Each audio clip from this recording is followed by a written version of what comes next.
And away we go when it comes crashing down and it hurts inside. And a good afternoon, everybody. I am Sean Brace. It is the Daily Ticket. It is Thursday. I feel like I'm in the Truman Show. Haven't left the house in a couple of days. Still dealing with the poison ivy that everybody's sick and tired of hearing about. Still scratching, still rubbing, not scratching, which is a good thing. But the steroids are working. Sam Oshtry from The Score going to join me here on Thursday's edition of the Daily Ticket, as he often does. Of course, we like to do it live in studio.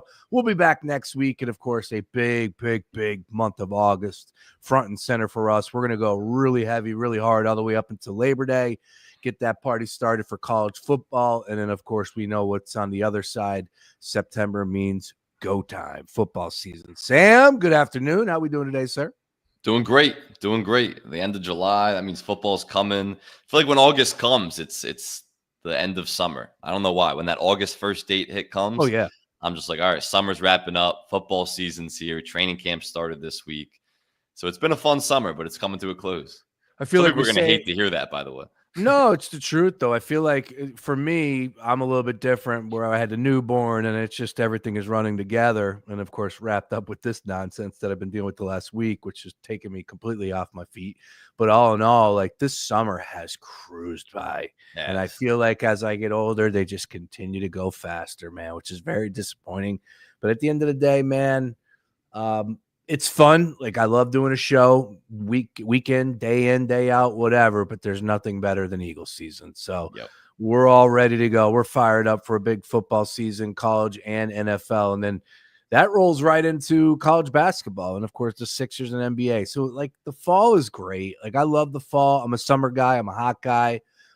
Pause. But you know, at the end, like there's nothing better than fall from the sports perspective. Yeah, 100%. I mean, I love the summers. You never beat a great. Also, summer. A hot guy, but I am also not in that way. But yeah, depends who you ask, I guess.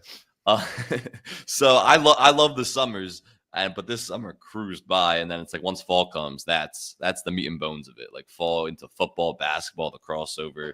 It's as good as it gets. So I've always said like the best months. Or these like it's the early summers, like the June, Julys, and then once you get September, October, the heat, the meat of the fall is the best months of the year. So I'm excited to get into it. All right. Well, we will talk about everything, especially the Phillies and the whole. Jeez, could somebody do something about Alex Cora on the top of the step directing traffic, picking up these signs? Like, are we kidding me? Nobody else saw that. But we'll save that for just a second because, of course, the big news that just came down the pipe. And it's about as controversial as it gets for some.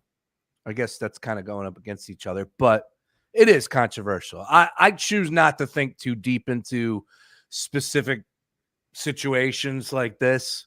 And it's easy for me to say as a white man, you know, like Hulk Hogan point blank passed away this morning. We knew that he was dealing with some serious health conditions. I heard he couldn't even talk last week. Again, his boy Bubba the Love Sponge, who has set him up for some bad stuff over the years, but apparently was still connected to him regardless. You know, people can go into deep and whatever. You can have your feelings about anybody. Everybody's entitled to their own opinion. For me, I just look at a situation like this with Hulk Hogan, and bar none, he was the number one wrestler. He was what I grew up on. It is a shame what he turned into. It is a shame what we learned about him with the videos, with some of the things that were released with his daughter dating a black man, all of that. And then, of course, the MAGA movement, tying himself to Trump, you know, to really shove it in everybody's face. He was pushing beer, which nobody has an issue with that. But he tied himself to that to help promote himself and get that last bit of, you know, look at me type of deal that these celebrities can never let go of, even if they're at, you know, the 70 plus age of whatever Hulk was. How old was he? 72, 77? 71, I saw. 71. Okay. Which is still not that old, but man, you know, he had some vitamins going through that body, brother. Anyways, I would just say this. I will simply say that Hulk Hogan was appointment television, the number one wrestler for me growing up. It was exactly that. And I was a huge wrestling fan in those days. There was nothing better than Hulk versus the Warrior for my money. And, you know, man, he was an icon. And rest in peace, Hulk Hogan. That's all I'll say about that. But again, everybody can feel however they want about the guy. I'm not going to argue with you, but he was an absolute animal in the wrestling world. I don't have much to add. I mean, Hulk Hogan's significance to me as someone who doesn't follow, never has followed a lick of wrestling, and can confidently say I never will. Um, Hulk Hogan's significance to me was introducing Donald Trump at a bunch of rallies and just seeing him as a huge MAGA guy. And obviously, I knew his cultural significance. I knew he was a wrestler. I knew who he was, but I didn't understand really why he was so culturally significant until you called me up right before we got on air of a lot of the controversies that he was hit with, and that some of the positions that he put himself in. But still, like, seems just based on the reaction to it, like an American, I don't know if icon's the right word, but like a pronounced American figure for good and bad reasons. I don't know much about him, so I don't have much to add on it. But it seems like this is a guy where everyone's going to be having an opinion discussing him because of how controversial he was since his death earlier today. Look, you would think a lot of the wrestling community would be able to get past a lot of it, and I think that tells you where he was, because the last time he came out, he was booed relentlessly. And I know it was in LA, but still, I think he's going to have that effect type wherever he was, maybe in some South, maybe not. But it's still one of those things where, you know, like if you were to see Hulk Hogan in a bar, you'd be like, holy hell. Like Ric Flair, man, met him 2 years ago or whatever it was when WrestleMania was in town. And like, he's got a checkered past, checkered history, not the best dude, you know, behind the scenes, but it still was jaw dropping. That's Ric Flair. And like, that's what it is, man. I know woo better than that Ric Flair woo, better than I know any other wrestler. Yeah, man. You know, look, I would love to sit here and say that we aren't perfect. Nobody's perfect, but there's levels to it. And I think Hulk crossed the line. That's the least I can say about that. But again, for wrestling, top 4 who are your, like, did you ever tune into wrestling growing up? Did you pay attention? I know you're younger, much younger than me, but did wrestling ever interest you, Sam? Not really. Not at all, honestly. Never like paid The Rock. Attention. It was just Brock. I said Brock Bowers. Oh, yeah. Brock Lesnar. Brock Lesnar. I know the names just because of being in the sports world, but I never watched it. My parents never had it on TV, so I was never into it growing up, and I just never got into it. I mean, I could give you a bunch of reasons why. I mean, I know we have a lot of wrestling fans, so I don't want to offend some people, but when I did get into it, I went, or I guess tried to, the week before the Super Bowl in 2018. There was a big, I forget if it was WrestleMania or some wrestling event. John Cena was there, and I went to that with some friends, and I just couldn't get into it. I mean, just especially watching it in person was even worse, honestly. Like how just the acting nature of it, and just how fake it is. I mean, I get why people like it. I get it. I know that's going to upset some people. I get why people like it. I've never got into it, and I can never see myself getting into it. I like UFC. Like, I like combat fighting, but this isn't for me. Yeah, I'm a UFC guy too as well. Unfortunately, they are way into the political spectrum, and that's why I kind of had to tune out. Like, I'm trying to watch a UFC fight, and next thing you know, it's a Republican convention. But regardless, that's what Dana White wanted to do. God bless him. It's his business. He can do what he wants. I do know this though, Sam, a proud Jewish man, and I just did look up some Jewish wrestlers. Now, I am not big in the religious world, but this is interesting to me that I had no idea. But you're talking about some legends. First of all, Paul Heyman. Paul Heyman is that's a manager, whatever, but you know, a little off the beaten path for people that don't pay attention to wrestling.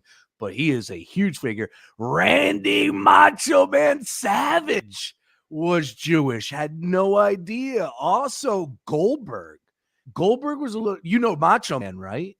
I've heard the name. I can't place a face to it. All right. But Goldberg, I can tell you that's a Jew for sure. Yeah, and Goldberg was a badass. Matter of fact, he's still out there wrestling, I believe. So that's pretty cool stuff there. All right, and you learn something every day. Nice work. Sam Oshtry joining us here, of course. Getting the party started on a Thursday, having some fun, daily ticket. We got a jam-packed day of programming for you on The Gambler. That's all I know. Immediately following us, last night, episode 1, summer school, classes in session for all things college football. Bang! It was a great a great get together with Mark Henry Jr., Tansy, Ryan B. Coyle. A lot of opinions, a lot of fun conversation, banter going around on all things college football. We're going to be doing that every Wednesday night, probably around 9 o'clock live, and then, of course, have it for your consumption. If you miss anything, always, all of our podcasts are available at foxphlgambler.com, plus a new episode of Swing It and Ding It, and a new episode of Football is King with Nick McClay and Orion Beef Coyle. So jam-packed day of programming right here on The Gambler. Keep it locked right here. All right, let's open up with this, Sam, because last night, again, Phillies keep on moving. Now, they did lose 2-3 to the Angels. Sox come in. We're looking at a potential sweep. Had a big-time lead. Jesus Luzardo, we know what he's capable of, and we also know what the book is on him, that he can't finish at this point in time, and last night was more of the same. Now, full disclosure, had a lot going on yesterday. Wasn't able to really dial in too much to the details. I trust Mark Henry Jr. when he says he should have been pulled. It was the 5th inning. Bases were loaded. Luzardo looked like he was a little bit gassed. Should have went to the bullpen with the day off today. Everybody ready to go with the back-to-back performances by Wheeler and Sanchez. So I kind of am leaning towards Mark Henry Jr.'s take on this, that pull him, get him out of there. Fine. I also will push back, though, because I don't believe Luzardo gave up a base hit in the first 4 innings. So I think he had a no-hitter going into that inning. He did. Right? Yep. So you were paying attention a lot closer to me. Before we talk about Cora and stealing the signs, which was just masterful on his part, and how I'm pissed off at the Phillies about it, but your take on that. Luzardo pulled. Are you okay with Thompson keeping him in at that moment? Where do you stand on that one? I think he definitely should have got pulled, because you look in going into that fifth inning, and he is pitching a no-hitter. I mean, he has command of his stuff. He's pitching really well. But the thing about Luzardo all season is when he gets runners on base, I don't know if it's a mental thing. I don't know if he starts thinking about if he's tipping pitches and that becomes a mental block. But when he gets runners on base, his command just completely falls apart. And that's what you saw happen. I mean, in that inning, he walked 4 guys and then eventually gave up the grand slam, as we know. But so I thought he should have been pulled way before that. Yeah, you're confident in what he did the first 4 innings, but once you start to see this guy unravel, and we've seen him in recent outings start to unravel once runners get on base, you got to pull the plug, especially like you said, with an off day today. You have a full bullpen. The Phillies are off today. So I don't get how they left him in. I get giving him the opportunity and letting him try to finish it out and get himself out of the jam. But once he starts walking guys and it's clear, it's a mental block at that point. He just has no command when he gets runners on base. You got to pull him. It's just the responsible right thing to do. And Thompson made a mistake not doing that. Yeah, I agree. I kind of, like I said, I was siding with Mark on that one without having the opportunity to watch too much. And it comes down to the specifics, exactly what we just discussed with the off day and what you got in back-to-back starts with Wheeler and Sanchez. That bullpen was rested, ready to go. And sometimes it just takes a little bit to be aggressive. And that was the right moment for Thompson to say, you know what, let's move him. Now, is that revisionist history on my part? A little bit. No issues saying that whatsoever right now. What I am irked about, and I am just furious over this, because you saw the video this morning. Credit to the folks up there in Boston Sports Talk Radio that cut the clip, and Luke Arcani posted on his socials. But you have a situation with Jesus Luzardo, who has been known to give up tipping his pitches. And, whether that was a big factor in his recent struggles, a couple games he had blow-ups, whatever, but it was definitely something that was alerted. It was definitely something that was discussed, and it was definitely something that there was changes being made by Luzardo, because you saw the pitching ninja on Twitter, who's a great social media follow for all things Major League Baseball pitching. He had a detailed breakdown. I'll retweet it from my account of about 2-3 weeks ago, and I thought it was great and significant. You saw the difference that he made. Now, I don't know what took place last night. Again, I wish I was down on the level. I wish I was able to see this. But it's clear as day that the Red Sox knew something. And in that moment, you saw before the grand slam was hit, Cora was literally – he could have been down at the Philadelphia International Airport, like with the sticks, waving like this, waving them in. Now, is there a chance he's doing nothing? I don't know. But the reaction, I think, gives it away. And as soon as that ball was popped for a grand slam, Cora turns around, high fives the base coach next to him, or the coach inside the dugout. And it was clear as day that what they were trying to communicate worked. It irks the hell out of me that nobody from the Phillies perspective saw that. What are we doing? Like, this is known that Luzardo is struggling tipping pitches, and you got a dugout full of people that what are they doing when the team is out there on defense? You position the players, and now it's your job to pay attention to everything else. Like, you can't be sitting on your hands right now. You are in an unbelievable spot to win this division. Every game matters. You're going for the sweep, and here you are just not doing anything, not even trying to be aggressive with the fact that the manager, the head honcho for the opposing team, is on the top of the step, a place that I don't see many managers. And he's literally communicating to whatever it's the first base coach or the runner on second or whatever, and they're getting the signal in such fast fashion. It's unbelievable. It's so good. And when they're able to do this, and it worked, and they got to jump on the pitch, and he hits a grand slam, and that was the difference in the game. A pretty good game after it was all said and done as far as entertainment value, but just a tough loss, a game that the Phillies probably should have won, Sam. It's a tough loss because going into the fifth inning, like we said, Luzardo was pitching a no-hitter, and you get homers from Schwarber, Bryce Harper. Obviously, both have been just unbelievable the last few weeks. And also Bryson Stott, Castellanos, JT Realmuto. I mean, you got homers from 5 of those guys. Like the bats showed up. But it was obviously Luzardo who was put in a bad position in a way, because how do the Phillies leave him in that moment where, yeah, everyone saw the clip of Alex Cora obviously calling out his tip pitches, but he didn't start tipping pitches with that batter on the grand slam. He was obviously tipping pitches way before that. How are the Phillies not identifying that he's tipping pitches as much as the Red Sox are and saying, all right, this is getting out of hand. He's clearly tipping his pitches. The Red Sox have an advantage. We have to pull him. That's what's so irresponsible about not pulling him, because he had an opportunity to pull him before that when it was clear that he was tipping pitches and the batters were taking advantage of it, and he just had a disastrous fifth inning. So, yeah, the clip is pretty clear if Alex Cora is just on the dugout step. I don't know exactly how it works, if he's signaling to the first base coach who's signaling to the batter, or he's signaling to the guy on second base. Whoever he was signaling to, whatever that clear path was, he was signaling to the batter of what was coming. And he read that changeup like he knew what was coming, because he did know it was coming. And he took Luzardo's changeup and just hit it out of the park because he was tipping pitches. And this has been a problem for Luzardo for a long time now. So the Phillies have to do a better job of course, fixing it for sure, but also identifying when it's happening within a game, we have to pull him earlier, because now we're at a complete disadvantage. And it's not just that.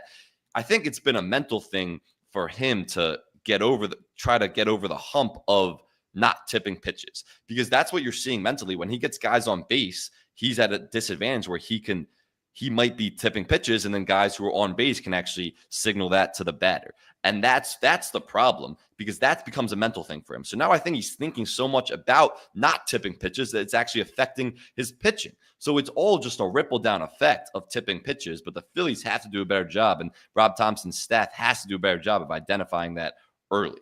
Yeah, it blew up right in Luzardo's face in the fifth inning. 6 earned runs on the day. He did strike out 7. We talked a lot about that. That was the number on DraftKings Sportsbook. So unfortunately, that's a push. Gave up the 1 home run, which is a grand slam. Only 2 hits total, 5 innings pitched, and that was all she wrote. Wow, what a game. You saw 1, 2, 3, 4, 5, 6, 7, 8. 8 total pitches for the Phillies. Boston pitched 8 as well. So 16 total pitchers in the game. And of course, it did go to extras, and it was a fun game to be at, I would imagine. A lot of runs, even better game to wager on as far as the total is concerned. But unfortunately, the Phillies did come out with the loss. I want to shine the light on some positives, though, because you do have the Yankee series coming up, which is going to be a lot of fun to discuss over these next few days. But I meant to bring this up going into yesterday's show, or on yesterday's show going into yesterday's game, and that's Kyle Schwarber. And of course, you had two big bombs yesterday between Schwarber and Harper. Harper hit his 350th, which I believe is the youngest active player to hit the home run milestone. Listen to that, 350. Harper now becomes the youngest active player to hit the home run milestone, which is very interesting, because what's Bryce, 32? No, he's got to be more than that, right? 34? 32. He's 32. He's 32. He's been in the game forever. He's been in the game, he started playing a long time ago. A prodigy as a teenager, yeah. Yeah, exactly. So he hits that number. It's great to see Harper and the dish doing what he's doing, but Schwarber goes yard again, 34th of the season. And man, I thought that the kid who brought the blank check to the game the other day was a genius, because that's a picture I'll be using a lot. And it's the reality of where we're at. Like, I just don't see Schwarber hitting a wall and all of a sudden forgetting how to hit bombs. I think this dude will continue to do this for the next 3, 4, 5 seasons. This is what he does, man. He hits bombs, and he's been doing it all season long for the Phillies. It's a ton of fun to watch. And for my money, and literally I put my money where my mouth is, I got something from DraftKings. You know how like they make at the end of the year with iTunes and Spotify, what songs you played throughout the course of the year.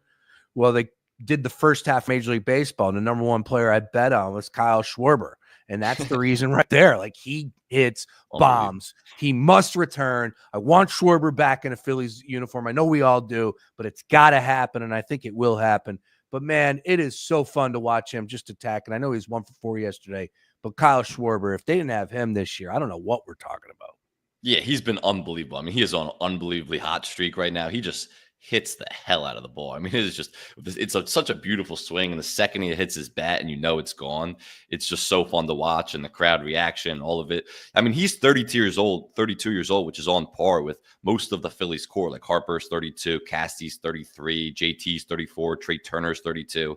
And obviously, there's going to be conversations of whether you're going to break that core up at the end of this year if things go south in the postseason. Schwarber has to stay no matter what. I mean, him and Harper are the two guys, and I don't think there's a question that he will. Obviously, he's not paid just yet, and fans are saying put out the blank check because he deserves whatever he wants. And I'm not saying give him a 8 or 10 year contract, but the guy deserves all of his money. I mean, he's on pace this year to break his career high in home runs in a season. He's 34 home runs this season. The most he ever hit in a season was 47 with the Phillies in 2023. So like he spent so many years with the Cubs, but he's really going to be remembered as a Philly for how awesome he's been the last 4 years. And his power is just unbelievable. He deserves every penny that's coming his way, and the Phillies better send it to him.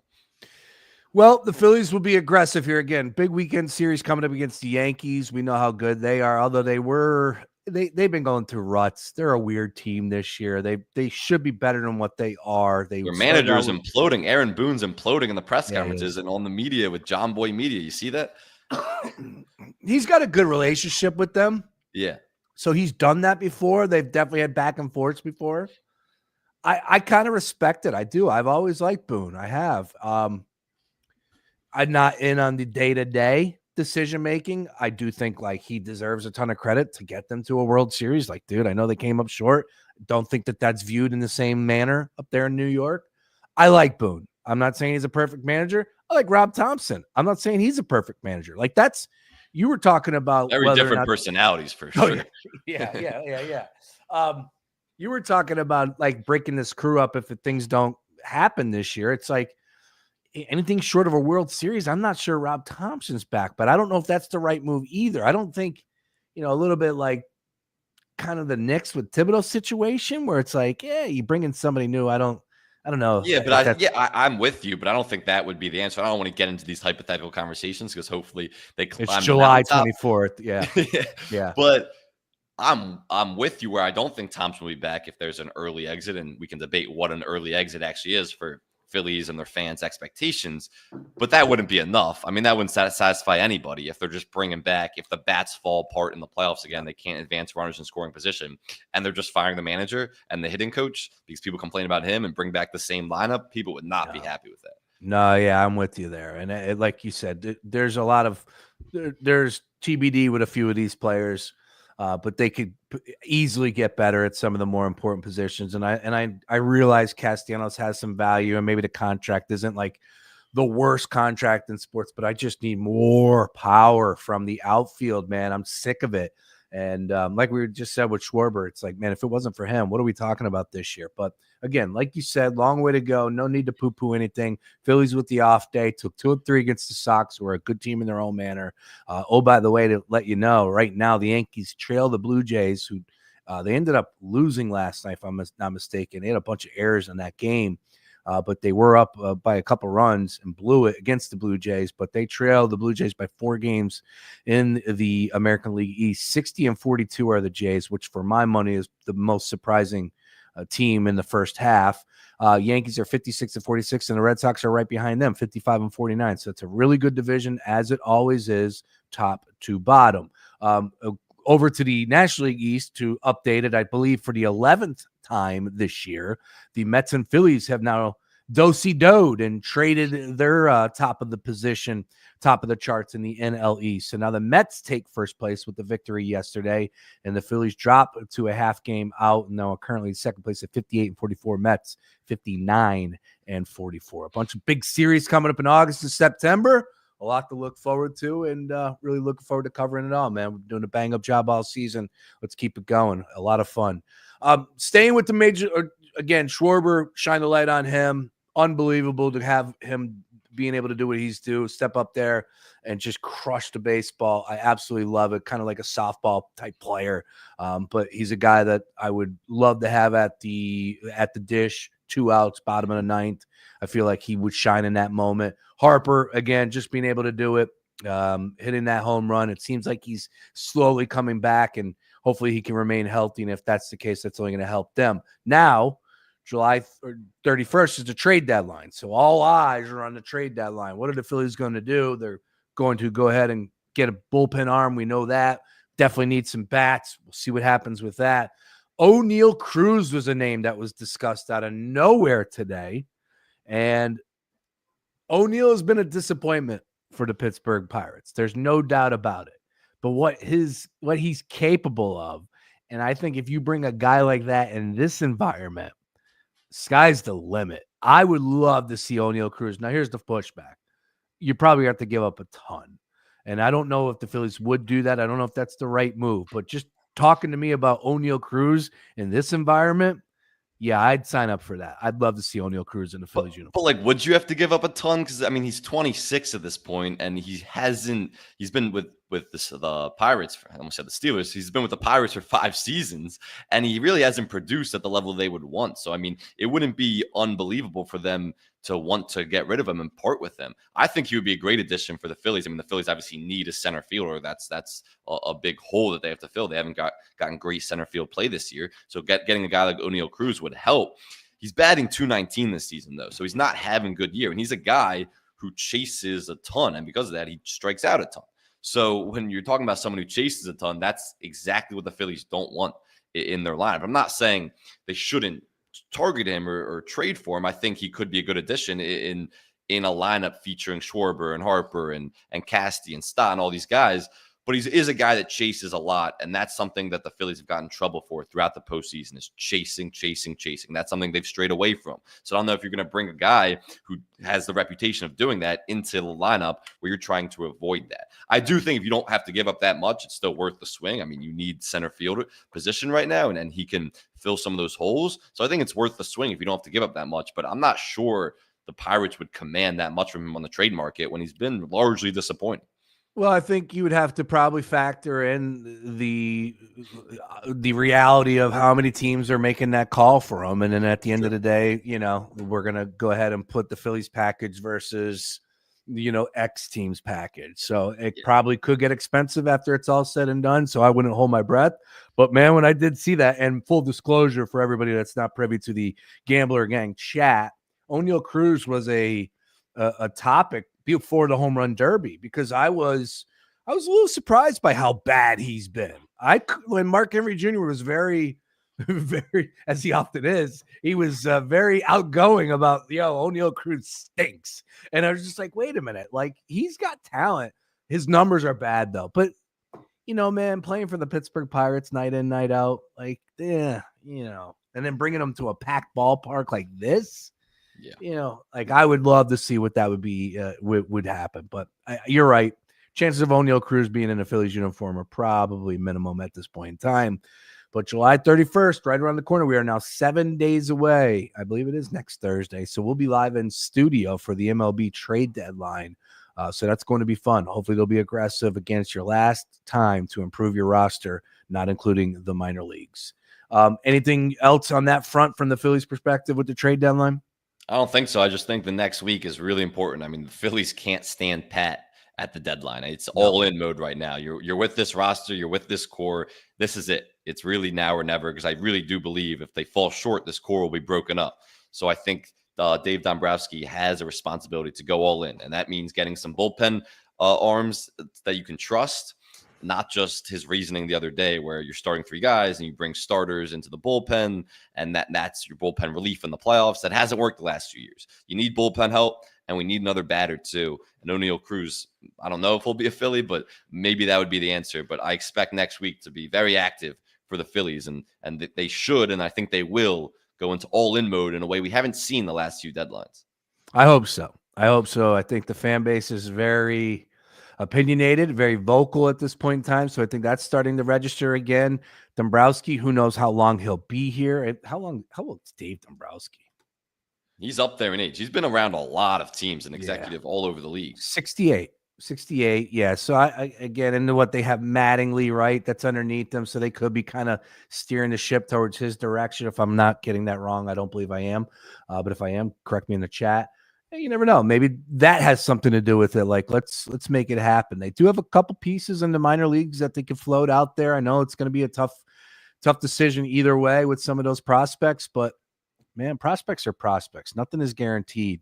This team, though, with Christopher Sanchez, with Zach Wheeler and Christopher Sanchez back to back, you just got back to back starts, 10 plus strikeouts from both of those starters. They can do that in every one of those series leading up to the World Series, man. Get you to another fall classic, and sky's the limit. And for my money, Nola too. And then you have Aaron Nola, who's coming back. Hopefully he's coming back. I don't know if we know exactly, but like, is he going to be part of that three-man rotation? Is he going to get a lot of bullpen reps? You have deep starting pitching and a lot of optionality to work with when the playoffs come around. But you need another bullpen arm. And Ranger's incredible, right? He had a little bit of a hiccup. He was still on break, but he's a guy that taxes in the seventh inning, right? Quality starts this year. I think he has 10 leading the major leagues. Again, just please be aggressive. Do something. Get out there. Get some new blood. Get some new bats. And I think that everybody would sign off on that. We'll see what happens there. Just want to bring this up, though, because Major League Baseball, we do talk about the awards a lot. We do talk about it is open, right? That's another thing, too, that applies to Dombrowski and being aggressive at this trade deadline is that, like, the American League is wide open. I don't care. I know that the Tigers are good. I know that the Astros are good. I know that the Yankees made the World Series last year, and the Blue Jays are playing well right now. For my money, I think the American League is wide open for the taking. And for the National League, we all have our eyes on the LA Dodgers, of course. Brewers have been on a hell of a run this year. I think they won 11 straight, just lost 2 nights ago to end that streak. There are some really good baseball teams, no doubt, in the National League, but all eyes on the Dodgers. And I do want to bring this up because Shohei Ohtani, all he's done since coming out of the All-Star break has hit home runs, man. It's just insane what this guy is doing. Ohtani tied the Dodgers franchise record by homering in his 5th straight game yesterday afternoon when he took Twins starter Chris Paddock deep for a solo shot in the first inning. The last major leaguer to go deep in 5 straight was Aaron Judge last year. But the Dodgers have only won just 2 of the 5 games during Ohtani's power surge. It's incredible to see what this guy is doing. 37 total home runs this year. And Sam, before the season even started, he was your slam dunk National League MVP.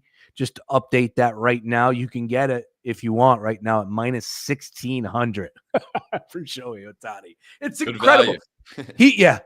I saw somebody making the case because Harper hit a home run over the weekend where he had to go up and he changed his approach mid-swing and he got it and hit it. And this dude who's heavily Philly biased, oh, he's the best hitter in baseball when he's not. No, he's not. No, he's not. And there's nobody. Aaron Judge isn't as good as hitter as Shohei Ohtani. Shohei Ohtani is the best hitter in baseball, hands down. And Judge is a freak. But for my money, Shohei Ohtani is just something I've never seen before, dude.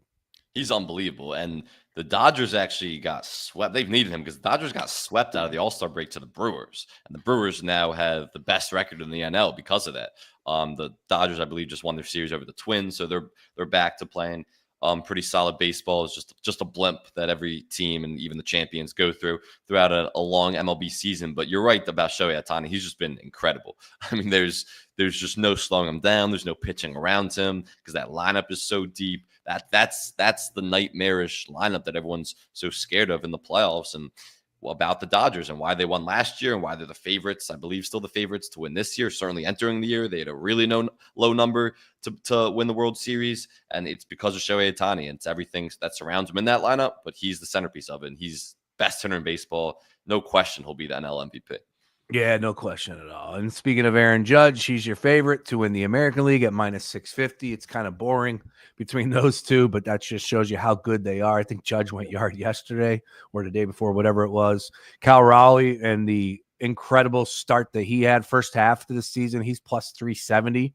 Skubal, interesting. Third favorite as far as the odds are concerned at plus 9,000.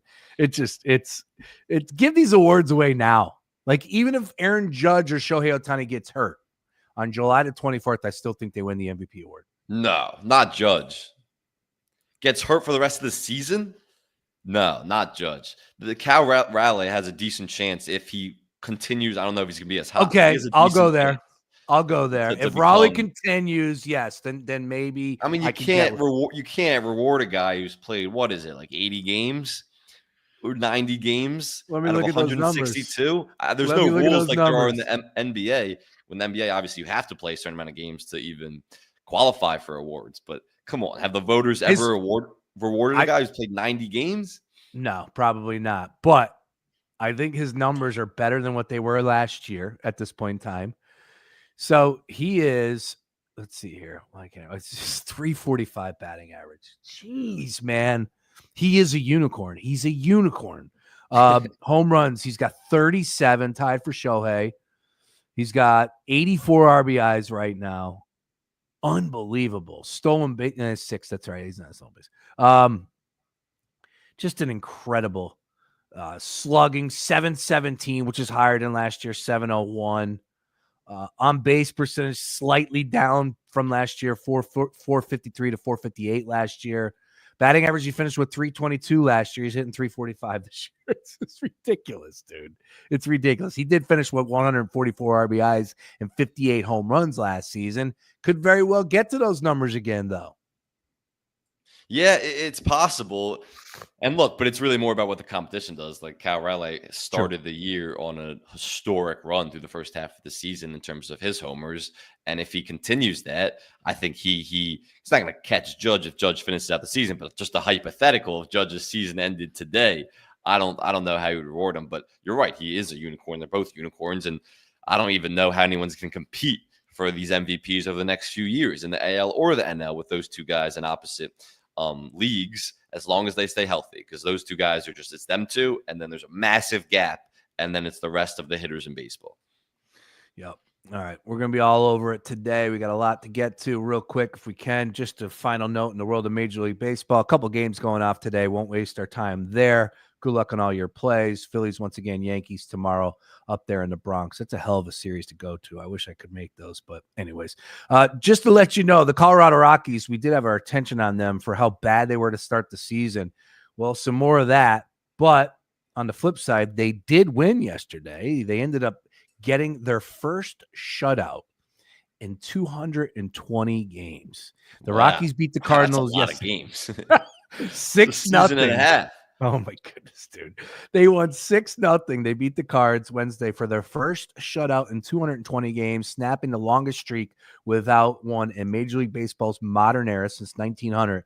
Their last shutout was 8-0 victory over the Padres back on May the 15th in 2024. The Rockies have been playing a little bit better, I will say that, but not going to get too carried away. Still fun to take notice of everything that the Rockies are doing in that pathetic way all season long.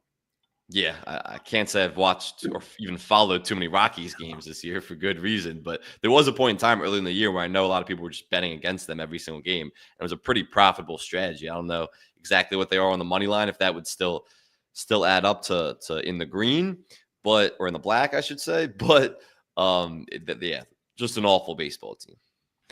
Rockies not in action today, so we won't waste your time on that one. All right, couple quick odds and ends here, Sam. As I said, I want to get some basketball conversation going with you too, especially after the summer league wrapping up.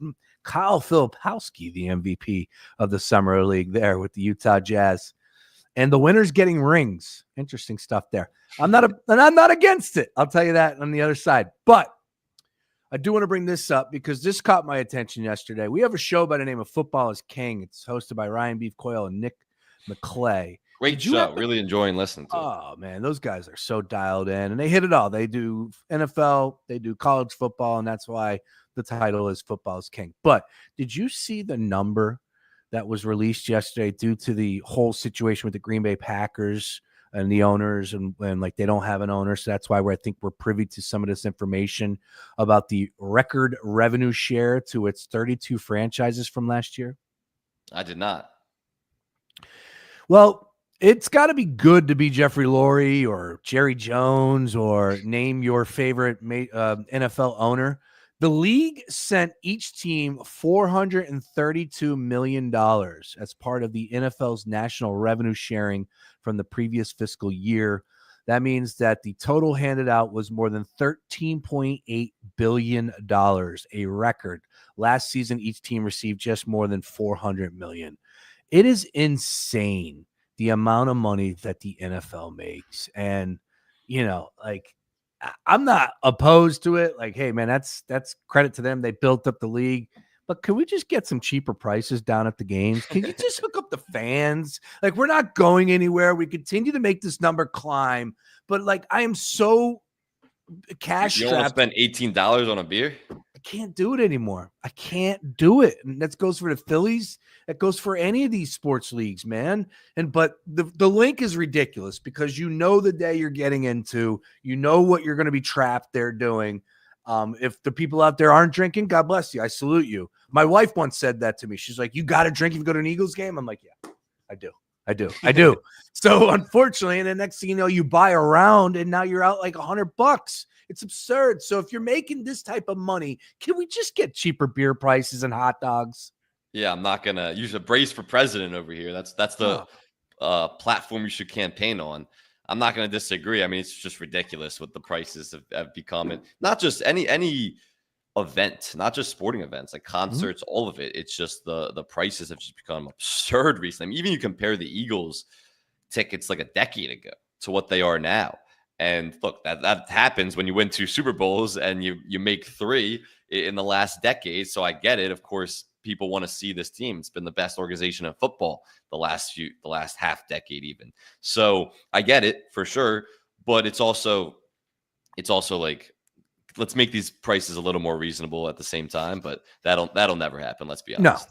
No, it will never happen. And it could go a long way. But again, if you have the wait list for these people that are going to get, as I lost my camera. Am I still on there? Yeah, no, I lost you for a second there. I was about to say, I got you, but the camera's all black. Hello, sports fans. Whatever. I'm not so sure about that, but the beauty is that it said battery low before it went off. I'm charged. Oh, there it is. Well, something's going on. All right. Well, anyways, we'll keep it moving here. Let me just bring you full. Let me give full screen. Now you won't hear me. So now you got to bring it in. All right. So now I'm going to have to, it's the gremlins in the system. That's what happens when we're not in studio on Thursdays. Yeah, exactly. All right. I love it. We're coming down the home stretch anyways here. Bottom line is, yeah, it would go a long way just to reward the fans just a little bit there. Some other odds and ends real quick from the NFL as far as the Eagles are concerned. I love the mentality, the approach. Jordan Mailata, just what he said yesterday to the media. Of course, Jalen Hurts talking about, hey, man, last year was last year. That's what I want. That's called leadership. Like, that's something that I don't know if we would get from Joel Embiid if we ever did win a championship. And I hate to say it, but, man, that's a serious approach. That's a team that very well I am buying into going back to back, and that ain't easy, man. I love what's coming out of training camp, albeit 2 days in. Yeah, I mean, look, that's the message Nick Sirianni has been preaching, and I think that's something he's learned. Like he said, he spent, and we know this is true, he spent a lot of time with coaches who have won at previous stops and are looking to repeat and defend their titles. And he said he seeked out the advice of a lot of those coaches, regardless of the sport, basketball, baseball, football, whatever it is, and whatever the level is, college, high school, NFL, the approach and the mentality of building on a championship. And that's something that he's been preaching, is turning the page. You're not defending anything. This is a new year. It's a completely new chapter in Eagles history. It's the 2025 season, and you want to win a world championship, which is the goal every single season that you enter, regardless of what happened the previous season. And that was his mentality even last year, where it was, we're turning the page. We just collapsed. We just had a complete collapse at the end of the year. My job is on the line. I'm on the hot seat. People are calling for Jalen Hurts' job. It's a disaster. Everything surrounding us seems like a disaster, but we're turning the page on all that, and we're on to next season. No matter what, this is a new season and a new chapter. And that's the mentality you have to have, whether you fail or whether you succeed. And that's the right approach and mentality the Eagles have. And they have such great leadership. And I trust Nick Sirianni so much. And leadership is really from the top down. When it's the owner that you're talking about, Jeffrey Lurie, one of the greatest owners in sports, Howie Roseman, the best general manager in football, Nick Sirianni, a great leader and a great coach. And I've always been on that train, as you know.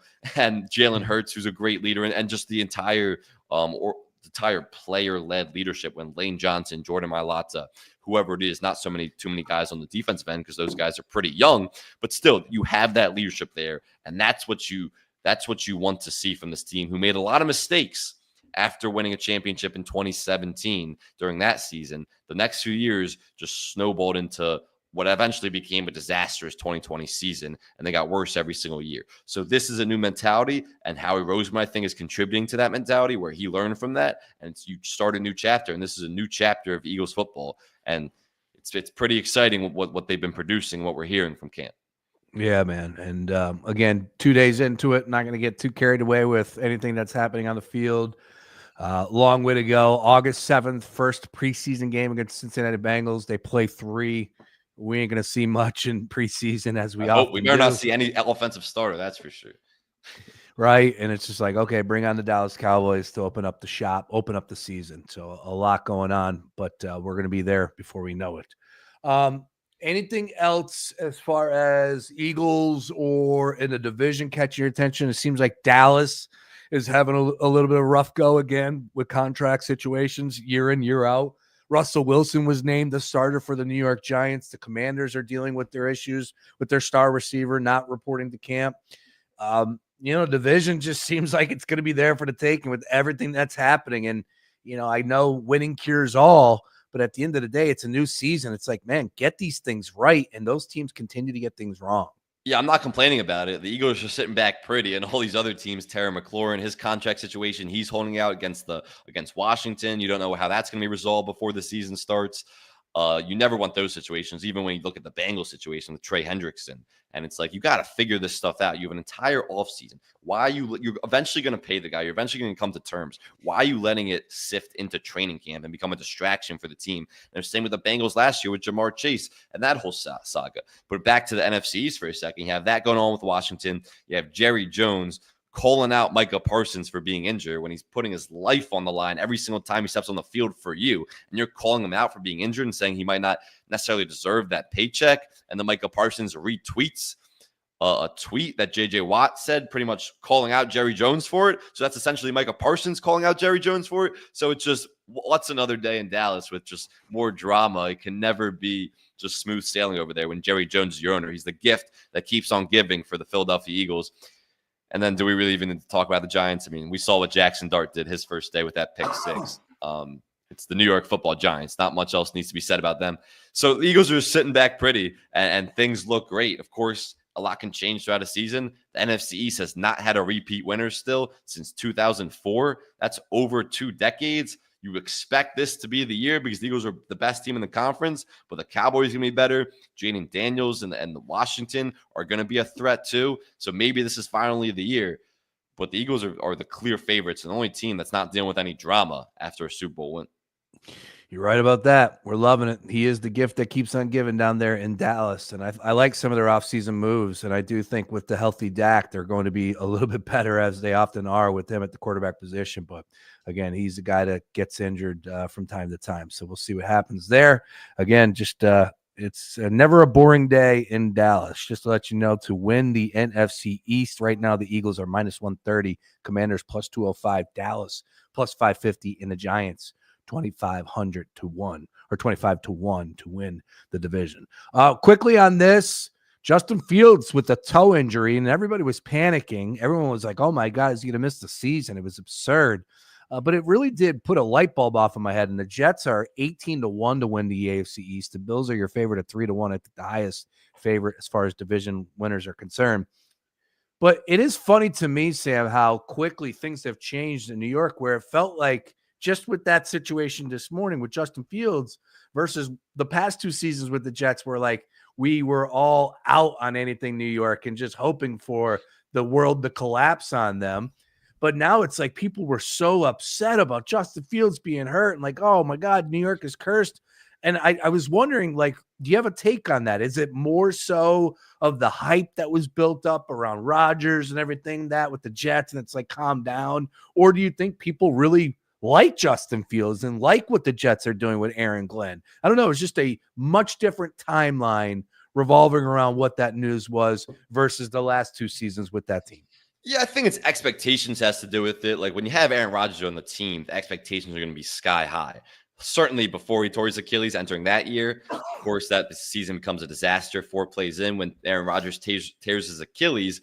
But even last season when he came back, I think expectations were higher than they should have been for this Jets team because Aaron Rodgers is one of the greatest quarterbacks to ever play this game of football. So when he's on your team, you're going to have expectations. The Jets have no expectations this season. And Mark Henry said that he expected them to win 9 games or so. I was pretty surprised by that. I mean, I think they have no chance of winning more than 7 or 8 games. I mean, their division price is plus 1,800. The Bills are minus 300. Dolphins plus 700. They have their own drama they're dealing with.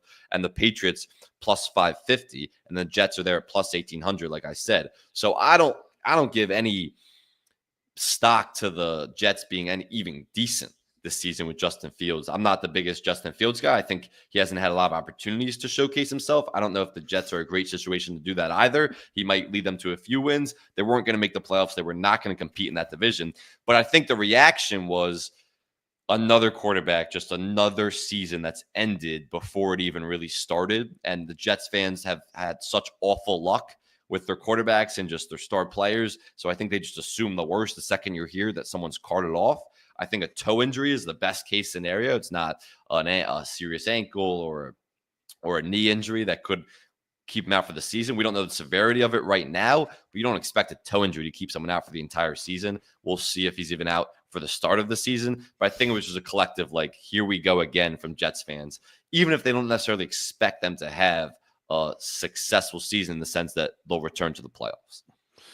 Yeah, I'm right there with you on that one. But it did feel like it was definitely a little bit of a temperature change on the timeline. Let's just put it that way. And I think everyone can feel it.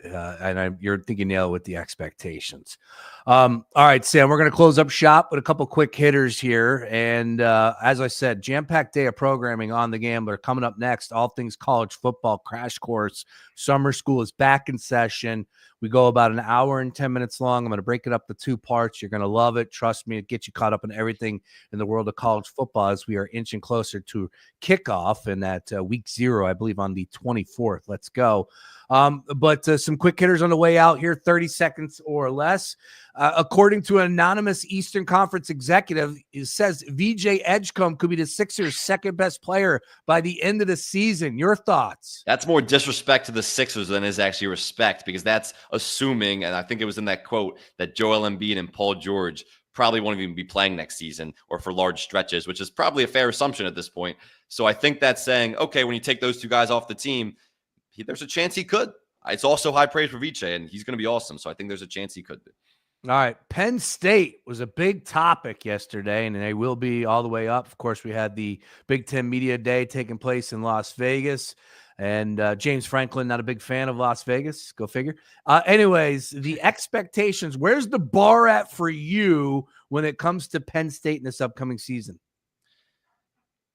Playoff appearances is they better win the playoff. or better be in the playoff. Let's start with Okay. there. They should be in the Big Ten title game. The only real challenge on their schedule is Ohio State. And even if you lose that game, which people will still say after they lose that game, if they do, that they can't win the big one. But if they lose that, they're still probably going to be in the Big Ten championship game with one loss. More than one loss throughout the regular season is inexcusable. They got to get over a hump where it's like you got to beat a great team. I know they were in the semifinals last year, but they had such an easy path to get there. They have to win a game they're not supposed to win and make a run in the playoffs and potentially win a Big Ten championship, because this is the best team James Franklin's had in a while. And I was looking at it. This is the shortest price they've had to win a national title in well over 20 years. So this is it's now or never. It's put up or shut up time for Penn State. Number one quarterback in college football to Sam Oshtry is who?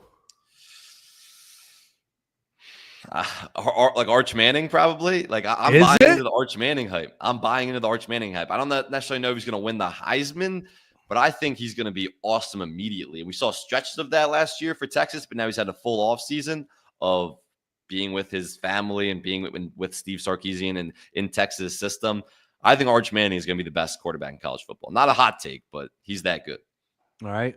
And then finally, over to the NBA, the Clippers reunited with Chris Paul, of course, made a bunch of moves. James Harden should get a lot of credit for giving up some of the money that he was due to make.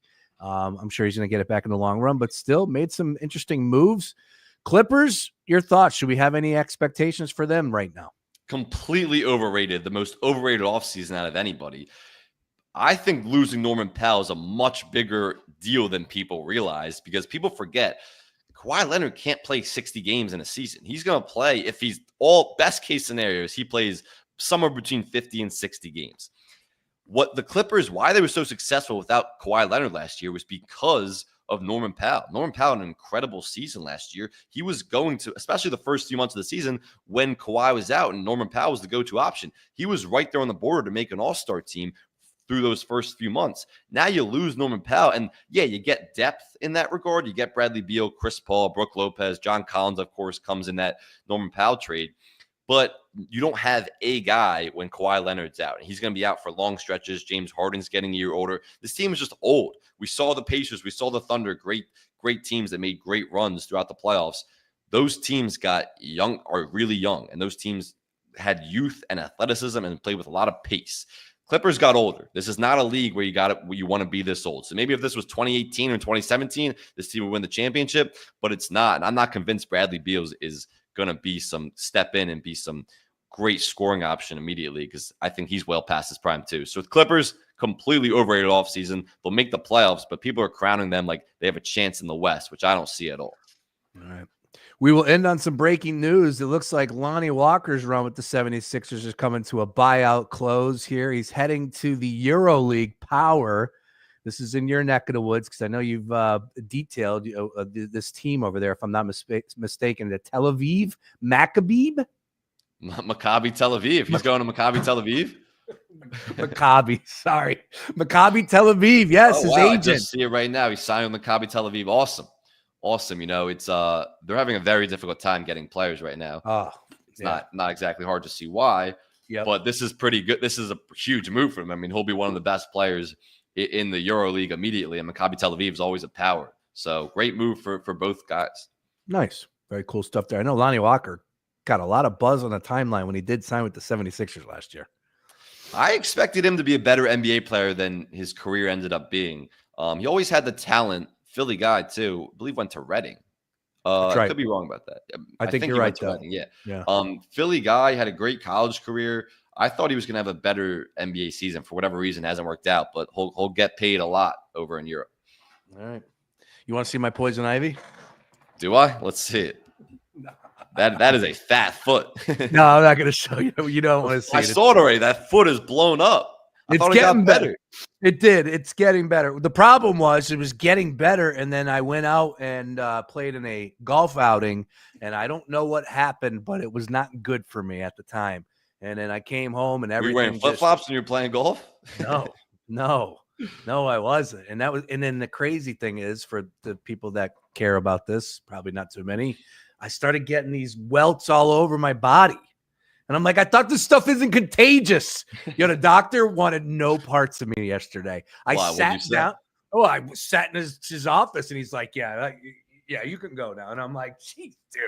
Like, I all thought it's right. not contagious. When I look it up, it says it's not contagious. That's what they say. And then, like I said, I got a spot here underneath my arm. I got it on my cheek, right? But it's all going away now. I'm getting better. I So promise you're you. staying away from the family. They want no parts of you. Well, they're all right, but that's about as far as I'll take it. Let's just put it that way. I will be back. Boss man told me literally stay home this week. He goes, all right, I don't want to see you this week. I'll see you next week. I'm like, good deal here, boss. Thank you. Awesome stuff, Sam. Once again, we can find you at the Score, SOSHTRY. Just don't check them out for wrestling, and you will be good to go on that That's one. for sure. Sam Oshtry, the best. Thank you very much for joining me. Once again, keep it locked right here to the Gambler. Coming up next, all things college football. Summer school is back in session. Episode 1, myself, Joe Tanzi, Mark Henry Jr., and Ryan Beef Coyle coming up next. Then you get an hour worth of swinging and dinging all things PGA Tour conversation as the tour rolls on after Scotty Scheffler winning another major. Football is king. We'll be back tomorrow. Brand new daily ticket. Everybody enjoy the rest of your day. Go Birds.